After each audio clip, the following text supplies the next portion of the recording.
então, o agradecimento pela presença de todos, que muito brilhante nossa reunião de hoje. Nós recebemos com muito carinho o nosso companheiro Vanderlei, que vem de Vila Velha, da cidade de Canela Verde, para nos prestigiar com o tema Espiritismo, 160 anos iluminando almas. Obrigado.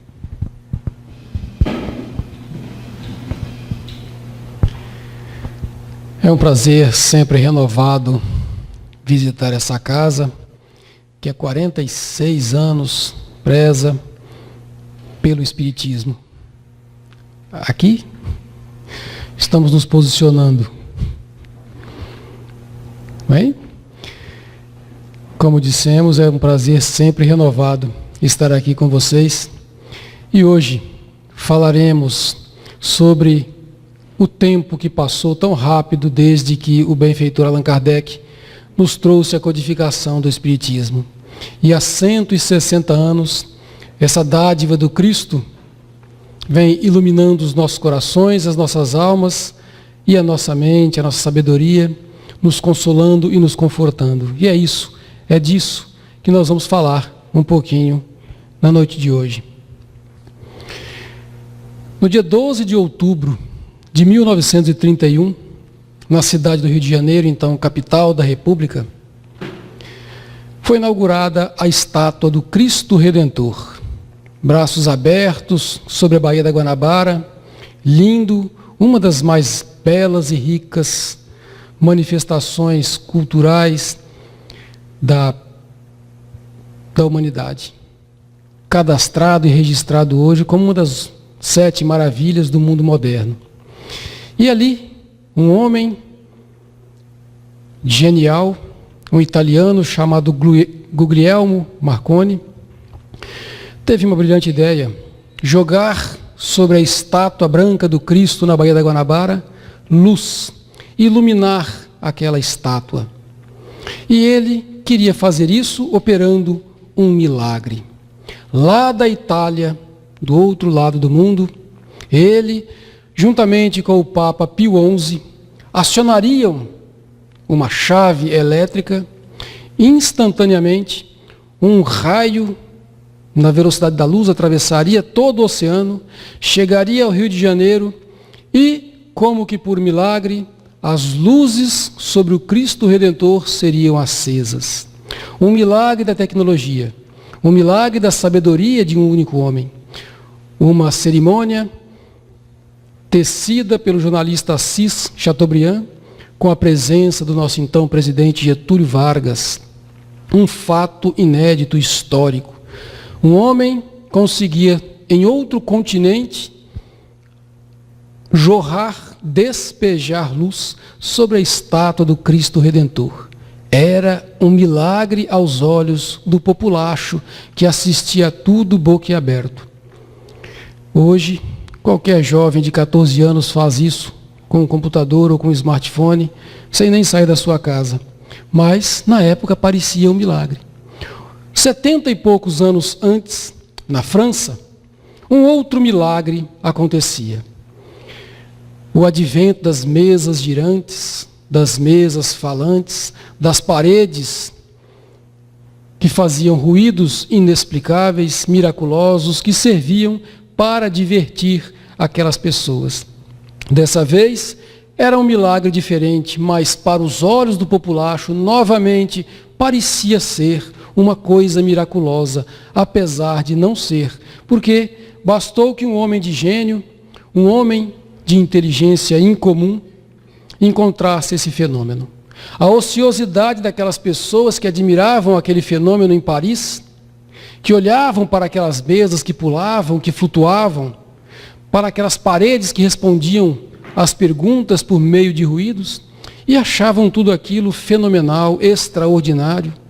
Achavam tudo aquilo uma coisa do outro mundo, uma coisa essencialmente miraculosa. Mas bastou uma centelha de bom senso de um homem de gênio, um professor, pedagogo, tradutor, chamado Hippolyte Léon Denisard Rivail, que começou a assinar as suas obras espíritas sob o pseudônimo de Allan Kardec. Bastou que ele observasse aqueles fenômenos e, numa análise fria, numa análise positivista, seguindo os preceitos científicos de sua época, seguindo a terminologia científica da sua época, teceu o que nós chamamos hoje de doutrina dos espíritos. A mais importante, a mais sublime manifestação religiosa desde o advento do cristianismo. Na Idade Média, no final da Idade Média, tivemos o advento do islamismo citado aqui, na leitura preparatória, quando Muhammad, recebeu de um espírito, ele não entendia assim, mas era assim que nos parecia, porque ele recebeu uma voz que ditava a ele os preceitos do islamismo, que vinha libertar aquele povo da opressão, da injunção dos ricos da época, que impunha a eles praticamente uma escravidão. Transformou aquelas tribos árabes, aquelas tribos nômades, numa das maiores nações do seu tempo. Nação essa que acabou por dominar quase toda a Europa. No século XVI, Martim Lutero, também citado na leitura preparatória, faz coisa semelhante, reformando a Igreja Católica e trazendo novas diretivas para o movimento religioso mundial. Mas nada foi tão grandioso, tão importante, tão atual, quanto a doutrina dos Espíritos. A doutrina trazida pelos Espíritos superiores. Lá no Evangelho segundo o Espiritismo, Allan Kardec escreveu que o Espiritismo vem abrir os nossos olhos, vem abrir os olhos e os ouvidos, porquanto fala sem figuras, sem rodeios, sem firulas, sem alegorias. Levanta o véu intencionalmente lançado sobre certos mistérios.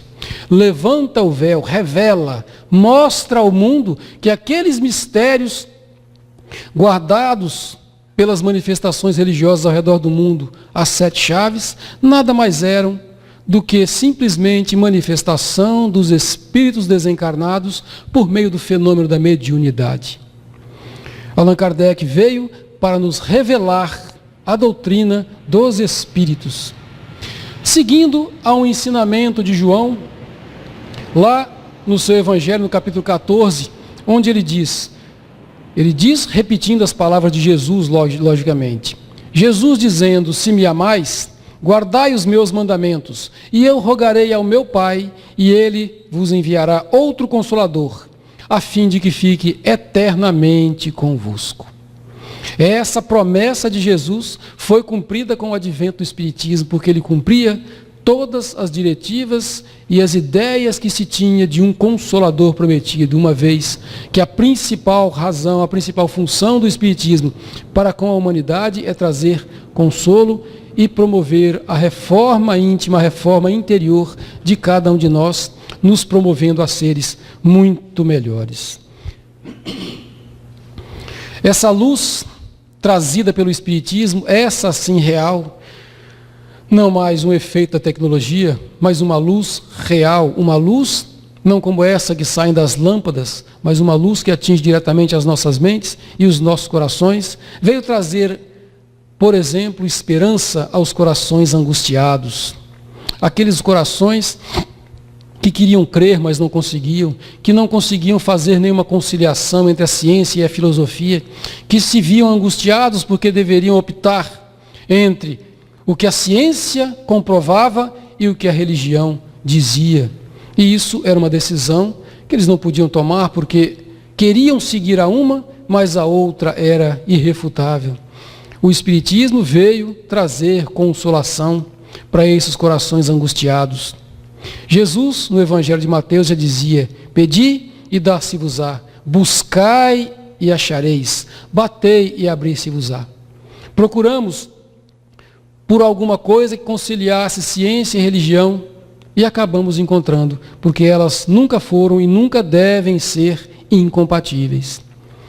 Veio trazer também certeza às mentes inseguras, aquelas pessoas que gostavam, queriam acreditar, mas não tinham condições em si própria para ter acesso a essas doutrinas que existiam naquela época. E Jesus, numa palavra muito consoladora, diz para nós, não se turbe o vosso coração, simplesmente creiam em Deus, creiam também em mim, creiam que esse conforto, essa consolação, essa certeza virá. E ela veio com o advento do Espiritismo. Veio trazer também lenitivo aos corações sofredores e torturados pelo arrependimento. Porque para algumas formas de erro, de crime, não havia perdão, segundo a teologia corrente na época. Havia o que chamávamos de pecados capitais. Uma pessoa que cometesse o suicídio, por exemplo, estava irrefutavelmente, irremediavelmente condenada às chamas eternas. Aquela pessoa que assassinasse um seu irmão ou que cometesse algum crime parecido, não tinha salvação para ela.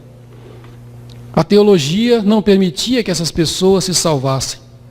O Espiritismo veio nos mostrar que nada disso é verdadeiro, explicando, justificando e mostrando o que quis Jesus dizer quando, do alto do madeiro, braços abertos, sobre o Gólgota, ele disse para que todo mundo ouvisse: Pai, perdoa-lhes, porque eles não sabem o que fazem.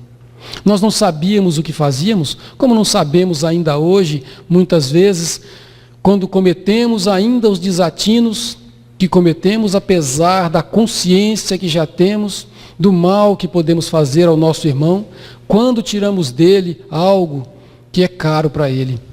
Mas o Espiritismo vem trazer a nós essa vontade, essa necessidade de crescimento interior. Veio também trazer convicção do reencontro aos desesperados. Era terrível para uma mãe, por exemplo, pensar que ela, apesar da bondade do seu proceder, da forma límpida como trabalhava, como criara os seus filhos, um ou dois ou até todos eles, se deixaram enveredar pelas facilidades da vida e se entregaram ao crime.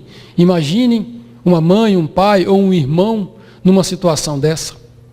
Ele, gozando das beatitudes do paraíso, e o seu filho ou a sua filha, sofrendo os tormentos eternos do inferno.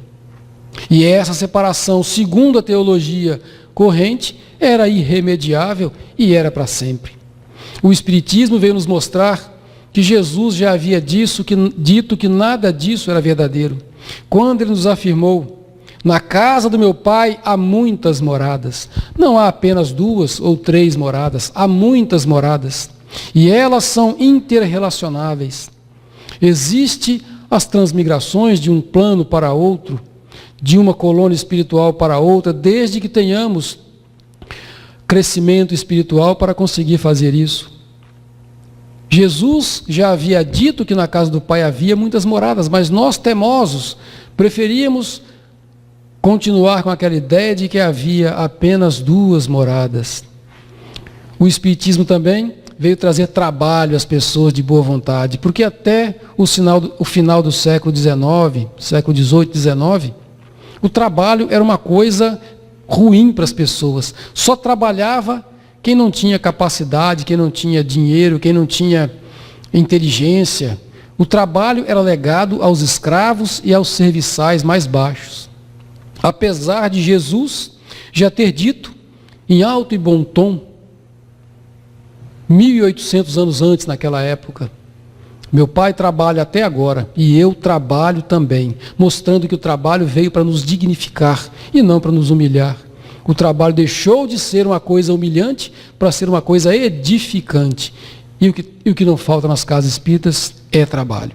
Para todas as pessoas de boa vontade que querem trabalhar. Porque nós, espíritas, a casa espírita vive do trabalho dos seus adeptos. Uma vez que não recebemos dízimo, temos às vezes os carnês dos sócios contribuintes, mas se nós não fizermos, não temos como outra pessoa fazer. Nós precisamos fazer. E trabalho há na casa espírita, tanto trabalho material quanto trabalho de assistência em toda a sua plenitude, porque o espírita trabalha e deve trabalhar sempre. Essa foi a luz que Jesus trouxe, que o Espiritismo trouxe para a humanidade. Mostrou-nos o exercício do amor de Deus, do Deus que ampara e que protege, não mais aquele Deus que pune, que castiga, que vigia, que fica o tempo todo nos cobrando alguma coisa e nos castiga novamente. Esse Deus nunca existiu. E o Espiritismo veio trazer o Deus que nos protege e que ampara. Quando Jesus nos disse serenamente: vinde a mim, todos vós que estáis cansados e oprimidos, e eu vos aliviarei. Ele não disse que tiraria sobre os nossos ombros as cargas que devemos carregar, mas ele afirmou que nos aliviaria, que nos auxiliaria a carregar essas mesmas cargas, e nós, juntamente com ele, conseguiríamos nos desvencilhar das nossas tormentas, das nossas dificuldades. Foi isso que Jesus quis dizer com essa passagem que o Espiritismo vem esclarecer para nós. Mas, infelizmente, muitos de nós ainda passamos muito tempo com aversão a essa luz, fugindo dessa luz, porque fugíamos de algumas coisas. Por exemplo, a lei de causa e efeito. É muito mais fácil imaginar que eu posso viver a minha vida inteira curtindo, usando os benefícios que o mundo material me concede. Depois, no fim da minha encarnação, eu consigo comprar algum lugar melhor para eu viver. Ou então eu desencarno nos momentos finais da minha vida e falo: Senhor, eu estou arrependido de tudo que eu fiz. E aí eu estarei salvo para toda a eternidade. É muito melhor essa opção do que a opção da lei de causa e efeito, que nos cobra sempre. O Espiritismo também veio nos trazer a necessidade, o imperativo da reforma interior. Eu não posso me transformar em espírita e continuar a ser a mesma coisa que eu era antes, porque senão ou eu já era espírita e não sabia, ou eu não me transformei em espírita. É necessário modificar o nosso comportamento, as nossas atitudes, os nossos atos no dia a dia, a nossa forma de abordar as pessoas, de conversar com elas, a nossa forma de entender o mundo. Enfim, é necessário que haja uma mudança interior, uma mudança de comportamento nosso com relação a nós mesmos e com relação ao mundo que nos cerca. Mas isso é muito difícil, a gente não gosta muito de fazer isso. Também havia a tormenta pela consciência culpada. É muito mais fácil eu fingir que até os 50 anos eu fui um homem cruel, um homem perverso, mas depois eu me regenerei, construí uma família, 2 filhos e vivo em paz com a minha consciência. Mas o que eu fiz até aquela idade? Está esquecido pelo mundo? Jamais, o mundo não esquece nada, porque Jesus já disse a cada um segundo as suas obras. Mas nós preferimos pensar o seguinte: não, agora eu me regenerei. Eu deixei de ser aquele homem cruel e perverso que eu sempre fui, e agora eu sou um homem bom. Eu não quero mais problemas para mim nem para minha família, eu quero a paz. Sim, mas eu preciso consertar os estragos que eu fiz até uma certa idade da minha vida. Por isso que nós fugimos dessa luz, procuramos evitar as ideias espíritas. Por isso que muitas pessoas procuram evitar as ideias espíritas, porque tem medo da sua consciência. E tem medo também de, depois da morte, encontrar-se consigo mesmo. Por que eu vou acreditar numa doutrina que faz com que depois que eu desencarne, depois que eu morra para o mundo físico, eu passe a ver as coisas como elas realmente são, a ver os estragos que eu promovi, da forma como eu os promovi? Quando nós desencarnarmos, nós vamos encontrar com uma pessoa muito cruel no plano espiritual, muito dura para conosco. E essa pessoa será nós mesmos, em espírito, com a mente aberta para tudo aquilo que nós fizermos. Porque, despertando no plano espiritual, nós vamos compreender a maldade que fizemos ou a bondade que distribuímos. De qualquer forma, encontrar com a nossa consciência não será muito fácil, porque ninguém, ou pelo menos boa parte das pessoas, não querem se encontrar com essas consciências. É melhor deixar as coisas como estão, deixar a vida me levar. E outra coisa que faz com que as pessoas fujam do Espiritismo é o medo da reencarnação. Pasmem, as pessoas não aceitam a reencarnação, ou pelo menos algumas pessoas não aceitam, porque isso é prejudicial a elas. Por que eu iria me aceitar reencarnar se eu hoje sou uma pessoa bonita, elegante, rica, alta, tenho muitos bens, um ótimo emprego, um corpo saudável. Por que eu teria que reencarnar? Não, se eu sou assim é porque Deus me escolheu para ser assim. Eu não tenho que viver outras experiências. Deus achou em sua bondade que eu merecia viver assim. Mas e aqueles que vivem na lama, na miséria? Bom, eles vivem assim porque Deus julgou que eles deveriam ser assim. Ninguém quer pensar na ideia de, na próxima encarnação, eu trocar de lugar com ele. Por isso que as pessoas fogem das ideias espíritas, fogem dessa luz do espiritismo. No livro 50 anos depois, escrita pelo Emmanuel, pelo benfeitor Emmanuel, pela mão do Chico Xavier, o protagonista da narrativa, que é o próprio Emmanuel em outra encarnação, ele mostra o imperador Adriano, depois de ter cometido vários desatinos enquanto imperador, reencarnado num garotinho pequeno, pobre, brincando no meio dos esgotos, que ele, enquanto imperador, não teve coragem de acabar.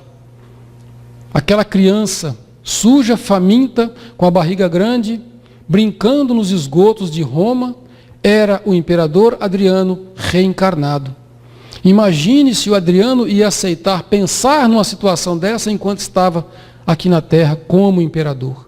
É assim que nós muitas vezes pensamos. Se eu estou bem, eu não quero saber desse negócio de reencarnação, porque eu já tive minha vida, já fui sorteado para ser saudável.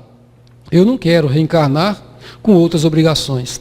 Por isso, costumamos fugir, ter aversão a essa luz.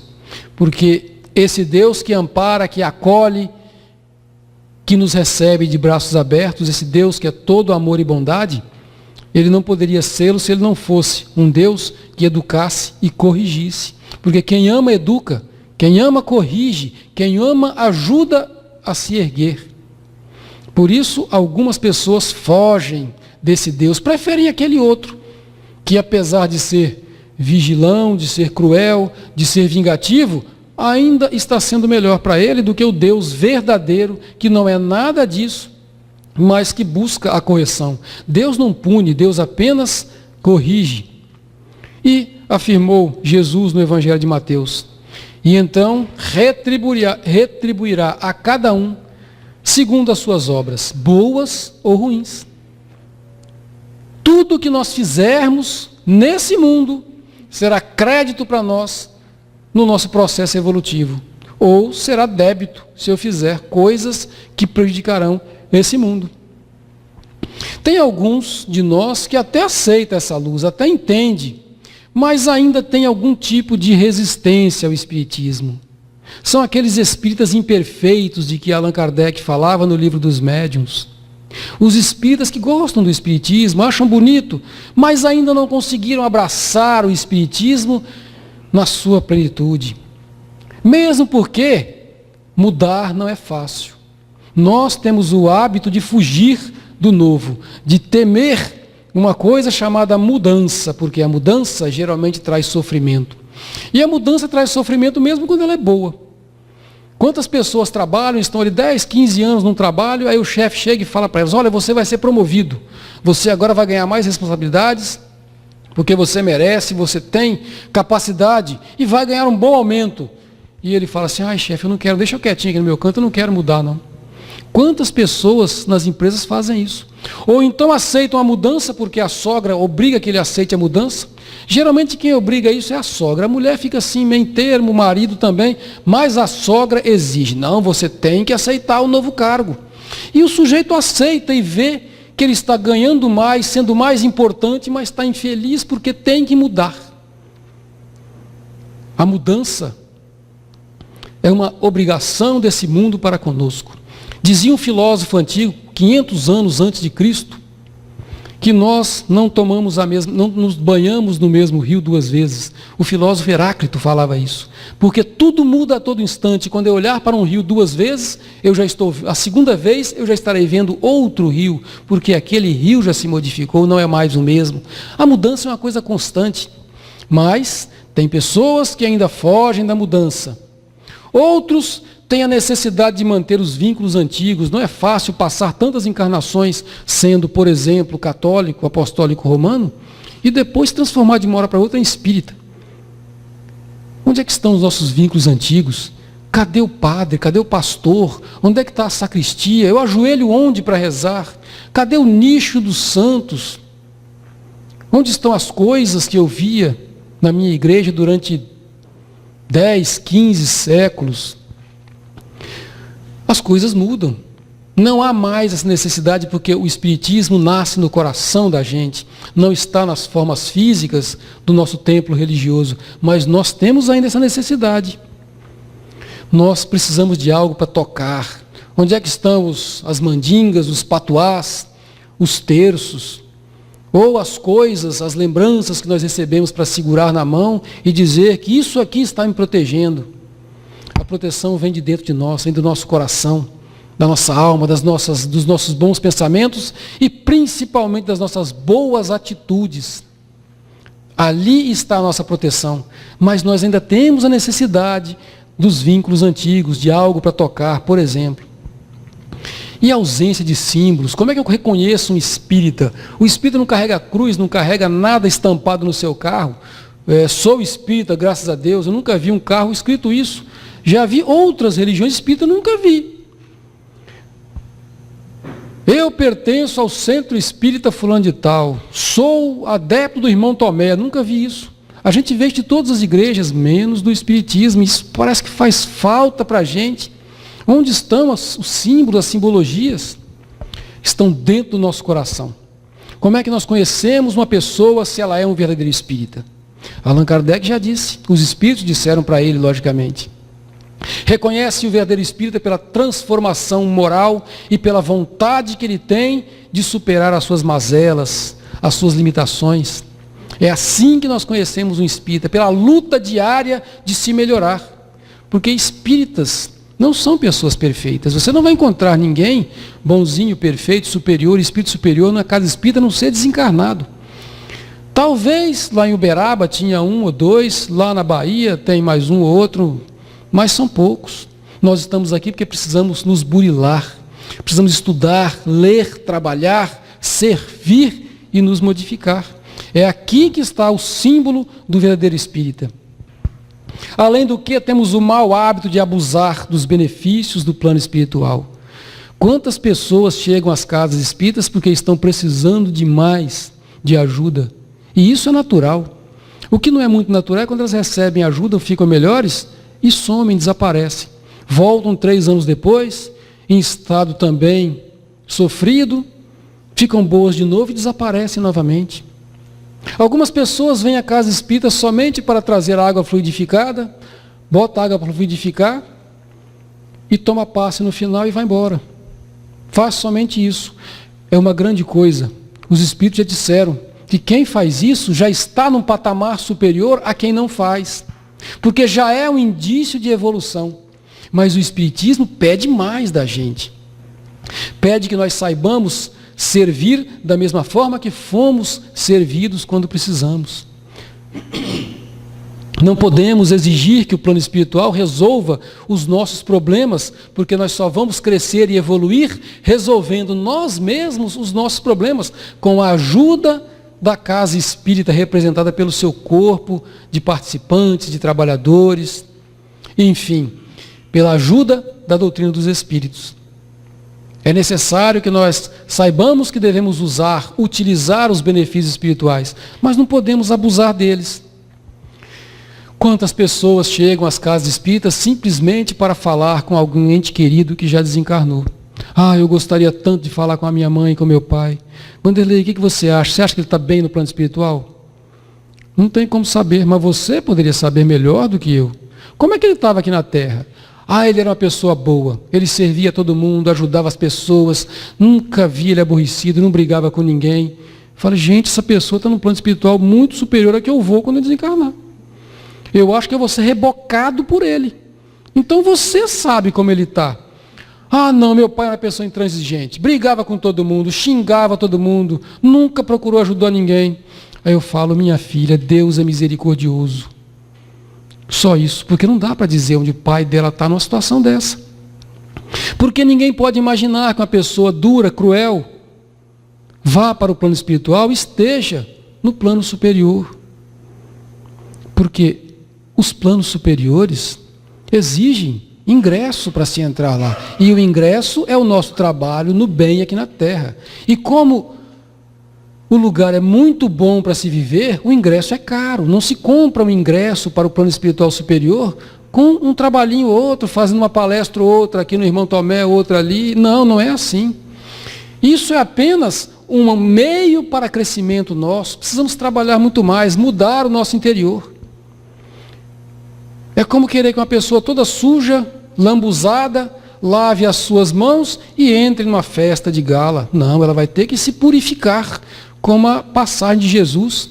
Quem não tiver a roupa nupcial, não vai entrar na festa de gala do plano espiritual superior. E essa roupa espiritual é conquistada pela nossa mudança de comportamento, pela nossa reforma íntima, pelo nosso trabalho do bem. Isso é lógico, é claro, é transparente. O Espiritismo vem se solidificando, principalmente pela razão que ele traz em seu bojo. É racional, é claro, é transparente, não existem segredos. Não dá para enganar ninguém com a doutrina espírita. Não dá para dizer, deixa comigo que eu vou te curar. Não posso fazer isso, não sou eu que curo. Ah, fulano está bem, fulano está mal, não sou eu que sei disso, ninguém sabe. A doutrina espírita está se solidificando porque ela é real, porque ela fala sem rodeios. Ela mostra de forma consoladora as coisas como elas são. Já é uma realidade. As suas ideias, as ideias trazidas pelo Espiritismo, não necessariamente o movimento espírita, mas as ideias trazidas pelo Espiritismo, como lei de causa e efeito, reencarnação, comunicabilidade com os espíritos, etc., etc., já são uma realidade. Estão iluminando consciências por toda parte. E elas vão penetrando de forma sutil no seio de todas as religiões. As religiões não mudam de nome, mas elas vão encampando as ideias espíritas. Há 100 anos atrás, apenas o Espiritismo acreditava que a caridade era essencial para a salvação.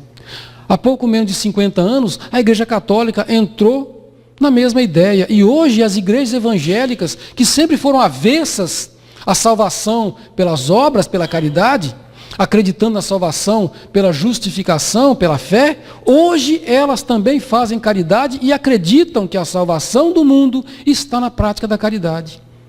São as ideias do Espiritismo chegando a essas religiões, porque o Espiritismo está nas ciências, está na filosofia, está nas artes, está em todos os lugares. Nós vemos as ideias espíritas aparecendo aqui e acolá a todo instante. Em todo lugar que a gente vai, nós percebemos as ideias espíritas.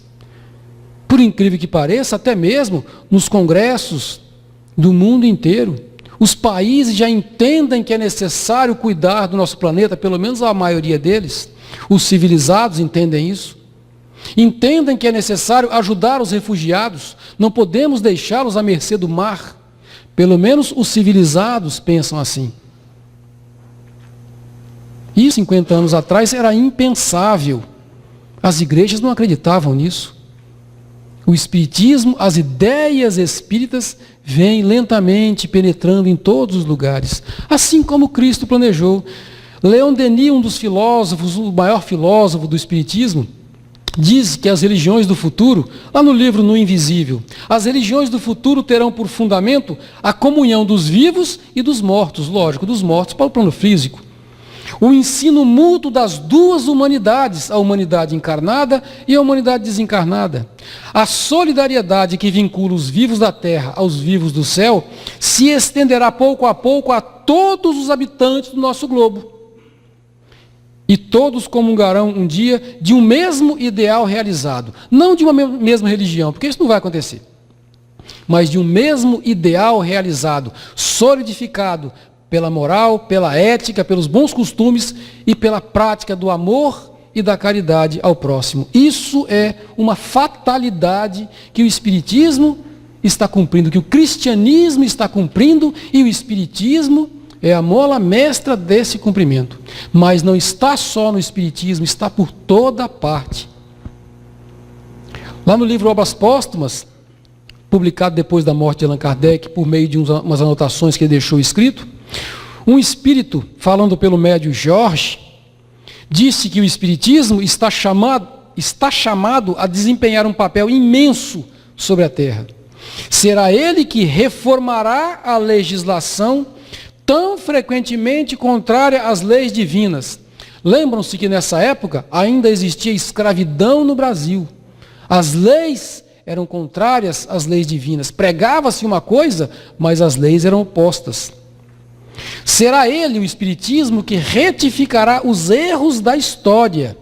Será ele que reconduzirá a religião ao Cristo. Porque a religião estava se afastando do Cristo de forma absurda. Instituirá a verdadeira religião, a religião natural, a que parte do coração e vai direto a Deus. Isso já está acontecendo. Começou a acontecer há mais de 50 anos e não para de acontecer. É lento, claro, muito lento, porque nós somos lentos demais nesse aspecto, mas continua acontecendo e continuará acontecendo. As ideias espíritas são uma realidade que já estão se espalhando por toda parte.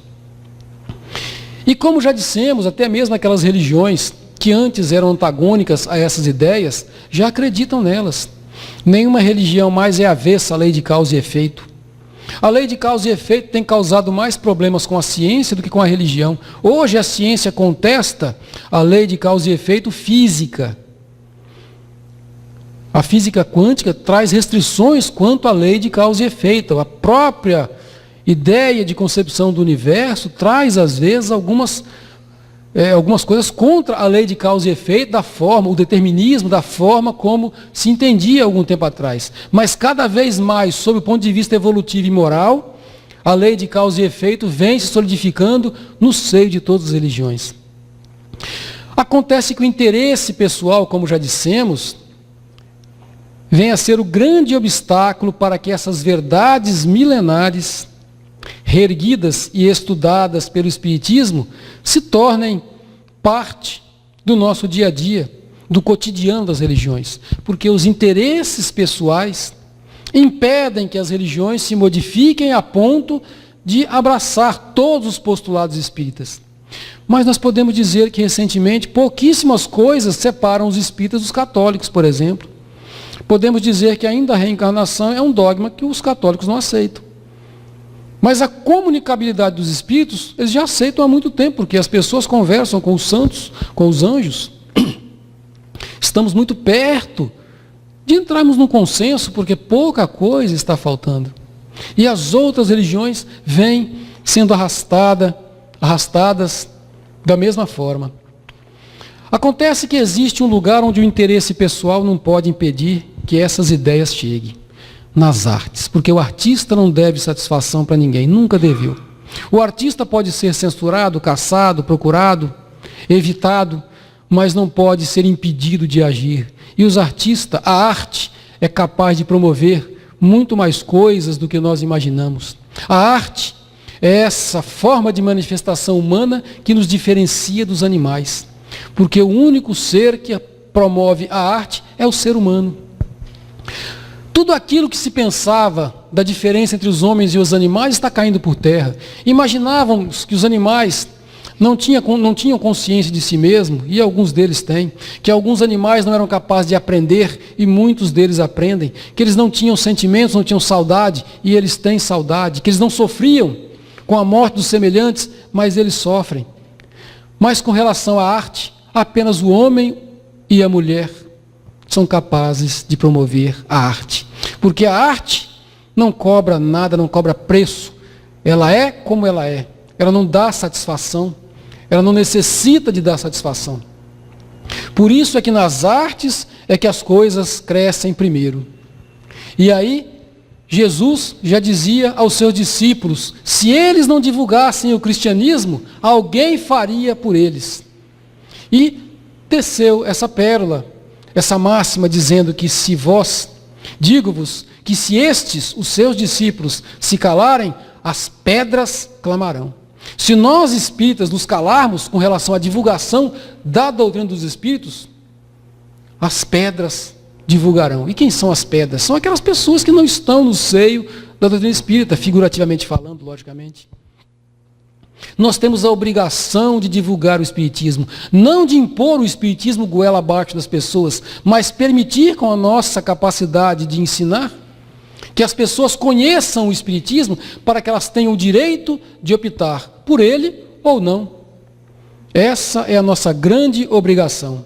E isso já vem acontecendo. Aliás, já vem acontecendo desde o advento do espiritismo. Na metade do século XIX, na Inglaterra, existia um escritor chamado Oscar Wilde, um dos homens mais inteligentes da sua época. Um ser absolutamente genial, mas era estúpido, tapado, orgulhoso, vaidoso, prepotente e uma série de outros vícios que muitos de nós ainda carregam consigo. Mas ele conhecia o espiritismo e as suas ideias e gostava dela, mas jamais assumiu, como fez, por exemplo, Arthur Conan Doyle, que conheceu o espiritismo contemporâneo a ele, conheceu o espiritismo e passou a divulgá-lo. Oscar Wilde divulgava as ideias espíritas do seu jeito. E ele escreveu vários contos, falando inclusive sobre Jesus em alguns deles.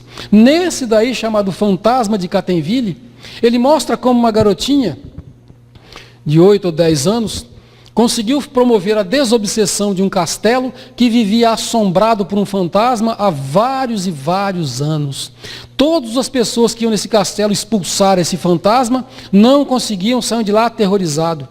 Até que essa garotinha chegou, procurou conversar com esse fantasma, acolheu, procurou entender no âmago do seu ser qual é a razão que o levava a ofender as pessoas e agredir a quem ali chegava.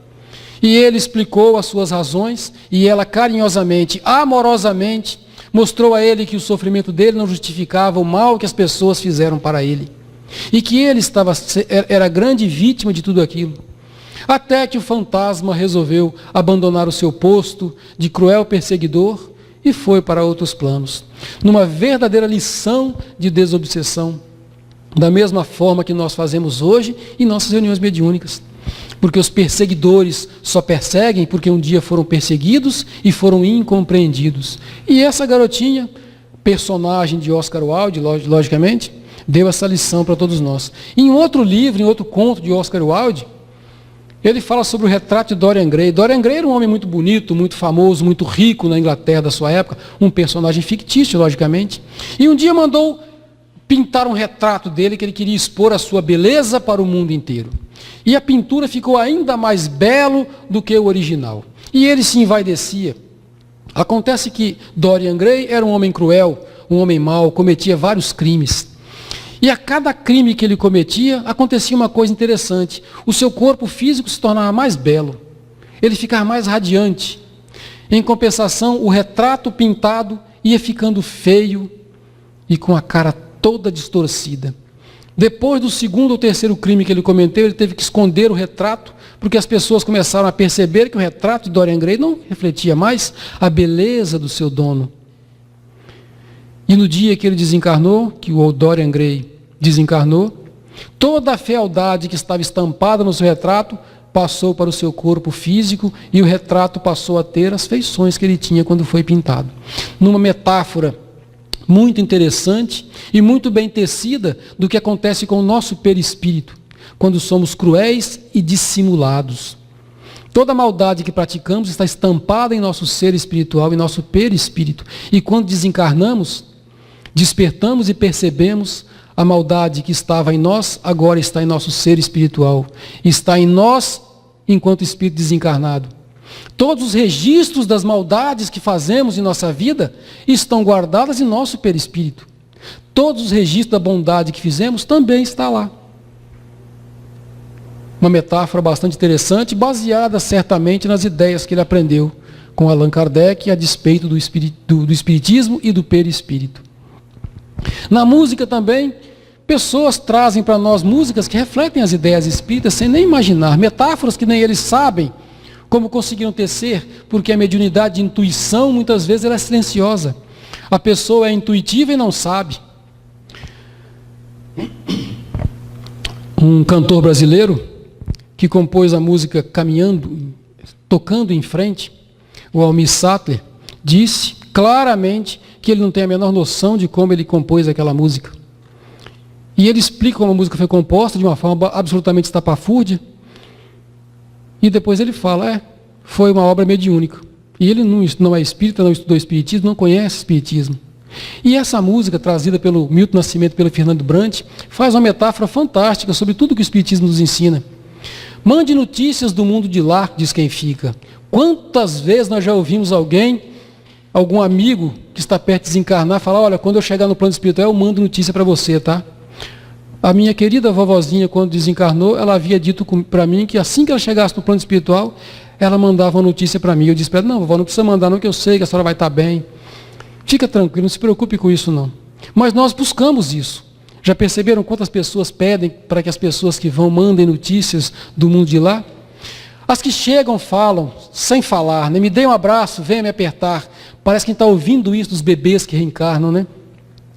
Precisam ser recebidos nos nossos braços, e a vontade que nós temos de apertar aquelas coisinhas lindas é imensa. É disso que ele está falando, da desencarnação e da reencarnação. Coisa que gosto é poder partir sem ter planos. Atitude típica dos espíritos levianos, dos espíritos preguiçosos, que não querem saber de evolução, que não estão nem aí para a desencarnação ou para a reencarnação. Mas, logo depois ele fala, melhor ainda é poder voltar quando eu quero, característica dos espíritos superiores, que desencarnam e que reencarnam ao seu bel prazer para cumprir belíssimas missões. E como é bom para nós saber que nós estamos aqui, vamos desencarnar, graças a Deus, mas também poderemos voltar quando quisermos e quando tivermos condições para isso, logicamente. Todos os dias é um vai e vem, a vida se repete nessa estação. Lembrando o epígrafe que foi escrito no túmulo de Allan Kardec: viver, morrer, renascer novamente e progredir sempre, tal é a lei. É o vai e vem dessa estação chamada vida. Tem gente que chega para ficar reencarnado, tem gente que vai para nunca mais, ascendeu a planos superiores, porque já é um espírito purificado, foi para outros globos. Tem gente que vem e quer voltar. Quanta gente que reencarna e não aceita a reencarnação, morre em tenra idade porque não aceita. E quantos abortos são cometidos pelos próprios espíritos reencarnantes que não aceitam a reencarnação? A gente lê isso nas obras de André Luiz. Tem gente que vai e quer ficar. Isso é quase todos nós, né? Quando chega a nossa hora, a gente até vai, mas a gente quer ficar. E quando vai reencarnar, a mesma coisa. A gente vem, mas quer ficar, porque nós não gostamos de mudança. Tem gente que veio só olhar. Quantos espíritos vieram só olhar? Nos hospitais, quando nós nascemos, quantos espíritos estão ali só olhando? Alguns levianos, alguns desocupados, mas a grande maioria deles olhando para aprender e olhando para ajudar. Tem gente a sorrir e a chorar. Claro, sempre que alguém nasce e alguém desencarna, tem alguém chorando e alguém rindo.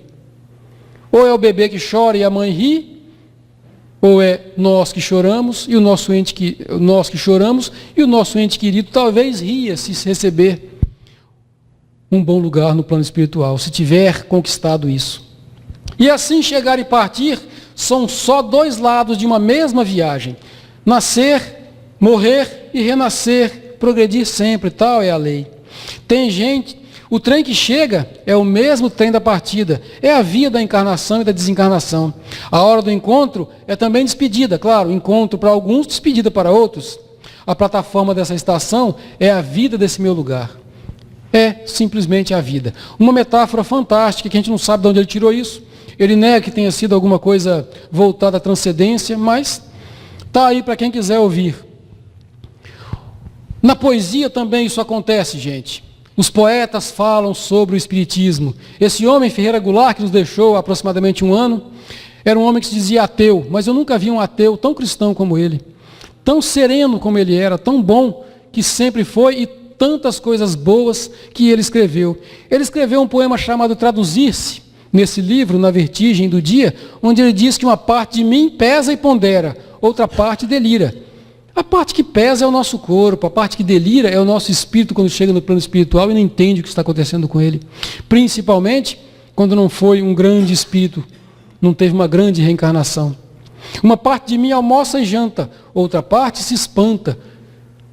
O perispírito, nós quando desencarnamos muitas vezes nos espantamos pela falta de necessidade de termos que almoçar e jantar. Mas a parte física precisa almoçar e jantar, porque senão ela desencarna, ela morre. São duas partes de que nós somos feitos. Uma parte de mim é permanente. O nosso espírito, o nosso perispírito, isso é permanente. A outra parte se sabe de repente, o nosso corpo físico. Em 1980, a gente só conhecia a pessoa que ia reencarnar quando ela nascesse.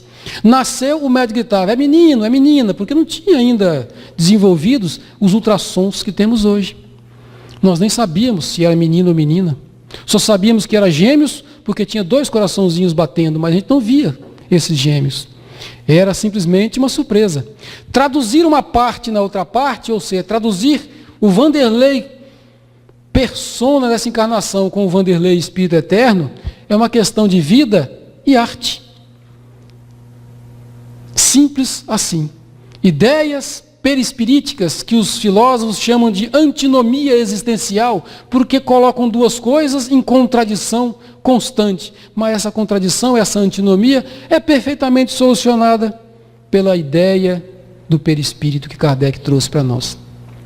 E no cinema, as artes cinematográficas também trazem as ideias espíritas. Lembram desse filme?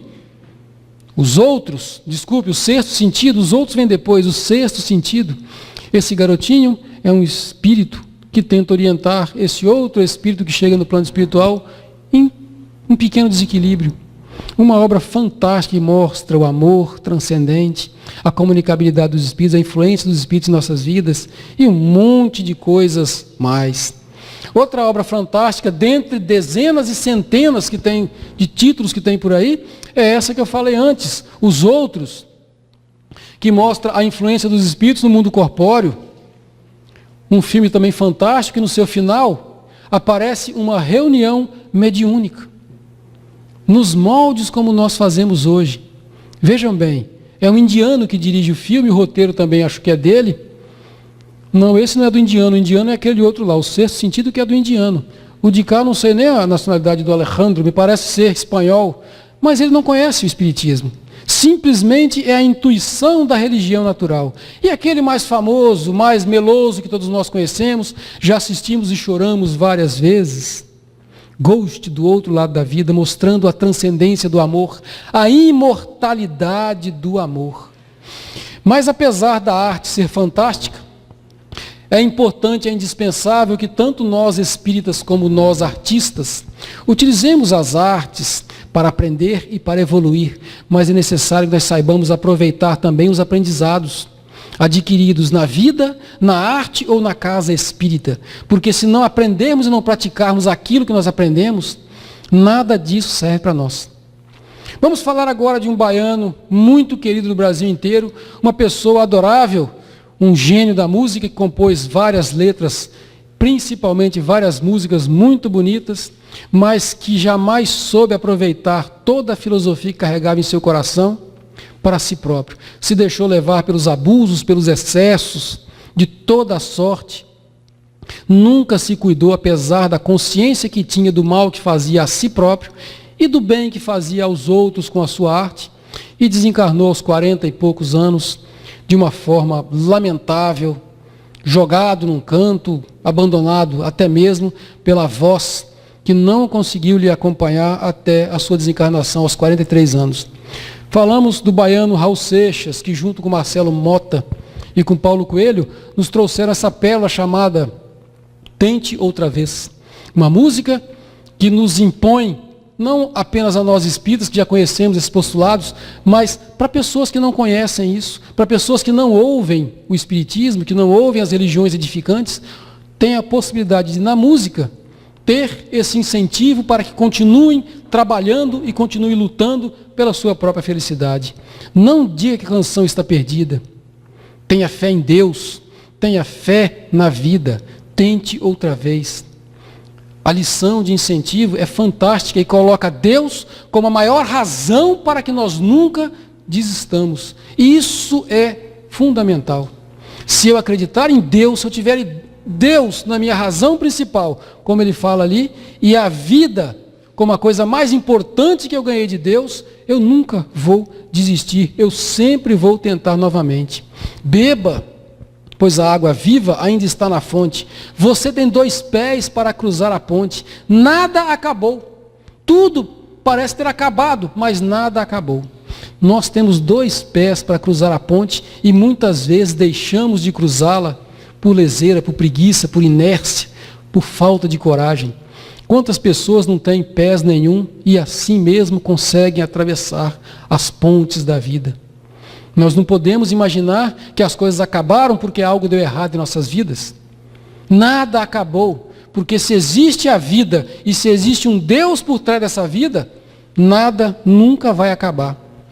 Tente, levante a sua mão sedenta e recomece a andar. Não pense que a cabeça aguenta se você parar. Há uma voz que canta, há uma voz que dança, há uma voz que gira, bailando no ar. Será essa voz dos espíritos superiores nos incentivando a continuar tentando, apesar de parecer que a vida luta contra nós? Nós estamos ouvindo a voz de Jesus, do nosso anjo da guarda, dos espíritos amigos, dos companheiros da casa espírita, bailando no ar. Só precisamos dar ouvidos a elas. Queira, e basta ser sincero e desejar profundo. Você será capaz de sacudir o mundo. Não parece com Jesus dizendo: vós sois deuses, podeis fazer tudo o que eu faço e muito mais. Numa concepção muito inferior, logicamente, sem comparação, mas parece que a ideia é a mesma. A ideia é mostrar que nós somos invencíveis, que nós somos poderosos, quando somos movidos pela vontade. A vontade é a mola propulsora do mundo. Nós podemos tudo quando temos vontade, quando acreditamos na vida e quando acreditamos em Deus. Tente, não diga que a vitória está perdida, se é de batalhas que se vive a vida. Tente outra vez, sempre. Não vamos desistir nunca. Não porque Raul Seixas disse, mas porque Jesus disse. Raul apenas repetia as palavras de Jesus no seu linguajar baiano, no seu linguajar artístico. Apenas isso que ele fazia para nós. E o Espiritismo, já encerrando a nossa fala, vem trazer a excelência da caridade que vai se imiscuindo em todas as religiões, em todos os países, em todas as nações, nas direções das pessoas. Vamos mostrando um ao outro que não é possível o crescimento de um só. Quando nós crescemos juntos, nós crescemos muito mais. As nações ricas são aquelas que souberam dividir as suas riquezas. As nações pobres são aquelas que concentraram as suas riquezas. A caridade está na base do crescimento, da evolução, do crescimento econômico, do crescimento social, de todo tipo de crescimento. E, acima de tudo, do nosso crescimento moral, da nossa evolução enquanto seres humanos. Por isso que Paulo, apóstolo dos gentios, narrou no capítulo 13 da Epístola aos Coríntios. Agora permanecem essas 3 virtudes: a fé, a esperança e a caridade. Mas dentre elas, a mais importante é a caridade. Os espíritos sempre nos disseram isso, o Espiritismo sempre divulga isso, e hoje, graças ao bom Deus, a grande maioria das religiões também estão pensando da mesma forma. E nós vamos caminhando juntos em direção à nossa evolução, em direção a Jesus, em direção a Deus, nosso Pai. E que eles permitam que nós continuemos servindo, trabalhando, sempre em seu nome. Muito amor, muita paz para todos nós. Que Jesus nos abençoe.